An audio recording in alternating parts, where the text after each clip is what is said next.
Okay, so a news ticker mistakenly declared, this is what the ticker said: Communist forces strike New Taipei City with guided missiles. This was during an alarming mix up at a Taiwanese television studio on Wednesday morning. CTS, which is one of Taiwan's public broadcasters, blamed an unknown number of staff members for the mistake. Naval vessel explodes. Facilities, ships damaged at Port of Taipei. Arson and explosives placed by suspected special forces at Banqiao Station. No casualties.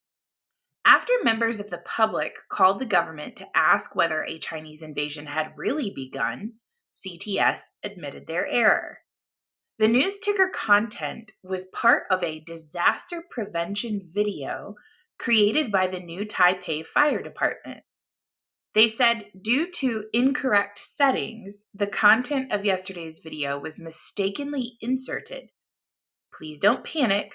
We hereby clarify and apologize. The Chiron had also warned that conflict with China was in danger of breaking out, and the New Taipei officials had established a command and control center. Chinese communists make preparations for war. Taiwan president declares state of emergency effective 8 a.m. March 6th, the text read. In a statement to the press, the fire department said it created the mock script in preparation for an annual national disaster drill on May 5th.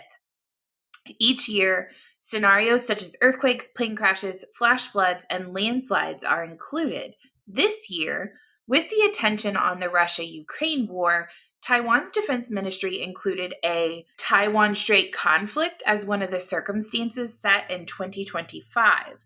The exercise will test the emergency responses of each locality's fire department as simulated attacks take place on key infrastructure. The fire department had asked several television stations to help produce mock footage, which would be played on a large screen on the day of the drill. Now, there are always two versions of Heather. The first is a logical, rational, analytical human. The other one wears so much tinfoil on her head that I think it's possible that we walk in parallel universes with alternate versions of ourselves. I have to admit, it's hard looking at this one, given the current climate and everything that's going on, and think, oh, this is just a little mistake, no big deal. Also, and maybe, things work differently in other countries, but the level of involvement of the fire department with like their national government, like the way that this played out is interesting. There's a part of me that wonders if this was intentionally, accidentally released to see how much is the local public paying attention to the things that are released on the news, given that so many people have disconnected from that kind of stuff. So I think, I'm always saying this is interesting, this is one to watch, and I'll explain why this has got my wheels turning here in a little bit when I get to a different article. First, I want to talk about China. They signed a security pact, or they've negotiated a security pact with the Solomon Islands, which is a move designed to heighten the concerns of the United States, New Zealand, and Australia, because it's a growing influence in a region that traditionally is under their sway. The hubris of that statement is not lost on me. Only we are allowed to influence other countries. After China's announcement, though, officials from the Solomon Islands suggested that no agreement had yet been signed. Chinese officials will arrive in May to sign the pact. They did say, however, that the proposed agreement does not include a Chinese military base because China isn't known for underhandedness at all. The agreements would increase cooperation on trade, education, and fisheries.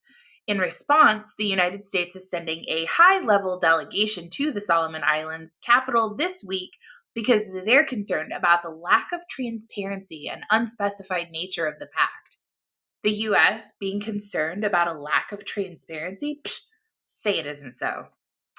Australia and New Zealand have concerns about a Chinese military base being so close in proximity, But I'm not sure why, because they've been operating their countries like the Chinese, locking citizens in camps and their homes against their will for 2 years. So please forgive me for not really seeing the difference. I'm like Pam from The Office. The pictures are the same. The DOJ is going to appeal the ruling that struck down the mask mandate for public transportation. Shocker. Fascists don't like giving up their power. Apparently, the CDC has requested an appeal. According to an assessment that they released, it is CDC's continuing assessment that at this time, an order requiring masking in the indoor transportation corridor remains necessary for the public health.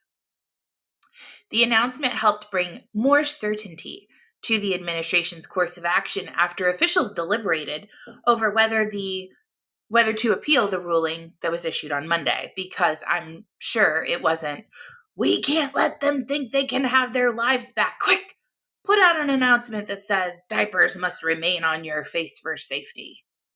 The imagery of how I imagine these meetings go in my mind is a constant source of entertainment for me.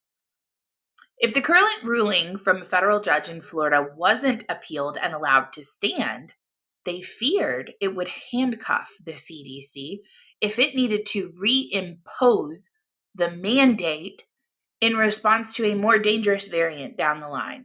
Power. It's always about power and control. It's not about your safety.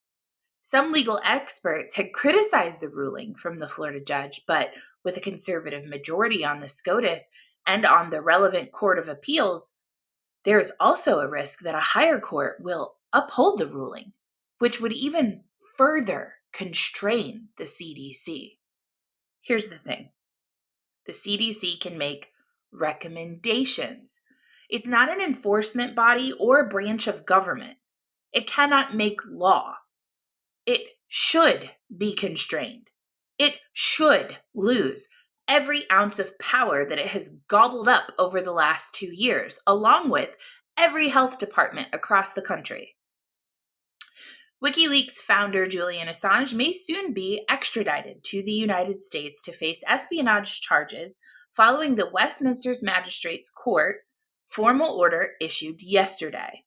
It is now up to the United Kingdom's Home Secretary, Priti Patel, to approve the order to extradite, and there's a possibility of an appeal further delaying it. Unless you have been living under a rock, you would know that Assange is wanted in the United States on espionage charges after publishing thousands of leaked documents relating to the Afghanistan and Iraq wars from 2010 and 2011. Assange has been wrongfully imprisoned in Belmarsh Prison for 3 years and watched Wednesday's proceedings virtually. He faces a possible 175 years in prison.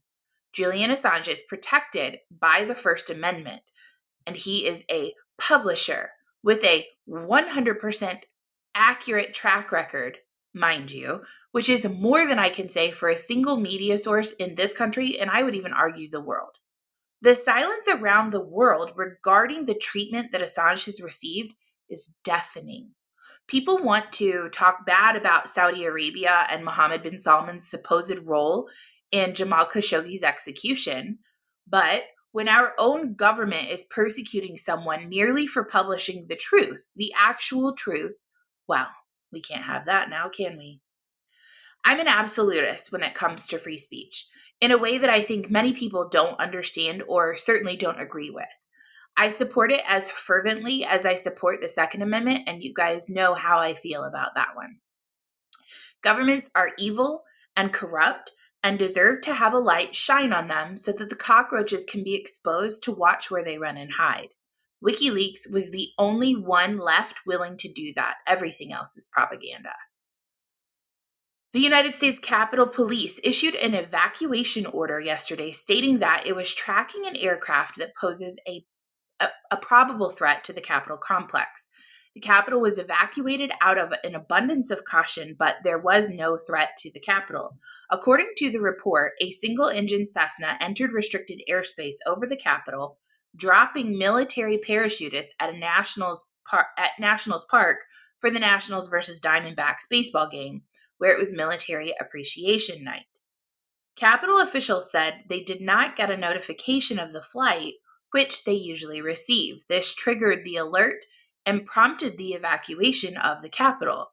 The North American Aerospace Defense Command and air defense officials were not alarmed by the flight, and the U.S. Capitol Police may have pulled the trigger in evacuating the Capitol. This is not supposed to happen, a senior Capitol security officer said. This looks really bad. Nancy Pelosi released the following statement. The FAA's apparent failure to notify Capitol Police of the pre-planned flyover National Stadium is outrageous and inexcusable. The unnecessary panic caused by this apparent negligence was particularly harmful for members, staff, and institutional workers still grappling with the trauma of the attack on their workplace on January 6th. Congress looks forward to reviewing the results of a thorough after-action review that determines what precisely went wrong today and who at the FAA will be held accountable for this outrageous and frightening mistake.